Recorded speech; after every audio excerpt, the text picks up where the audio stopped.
د حقیقي آرام راز په څه کې دی؟ موږ ټول په ژوند کې د سکون، راحت او آرام په لټه کې یو، خو دا آرام نه د پیسو په زیاتوالي کې دی، نه د شهرت په زیاتوالي کې دی، نه د کورونو، نه د موټرو، نه د دوستیو په زیاتوالي کې دی. بس لږ تم شه، ته چې هره ورځ ستړی کور ته راځې خو زړه دې بیا هم خالي وي. دا دلیل لري ته شاید هر څه ولرې خو کله الله سره دې اړیکه نشته نو هیڅ هم نه لري.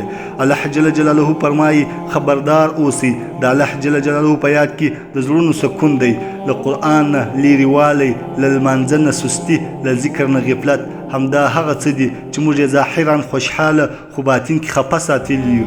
یو زړه چې د الله په یاد ژاړي هغه تر ټولو بډایه او خوشبخته انسان دی. یو زړه چې له الله هېر شوی وي هغه که ټوله دنیا ولري بیا هم فقیر دی. یا الله جل جلاله موږ ته د حق خوشحالۍ راز راوښیه، زموږ زړونه ستا په یاد ژوندي کړه او زموږ روح ته هماغه سکون راکړه چې ته یې ورکوې، نه دنیا. که دا پیغام دې زړه ته ولګېد نو سبسکرایب وکړه، ځکه سکون یوازې په یاد کې دی او موږ هڅه کوو دا یادونه هره ورځ تا ته راولو.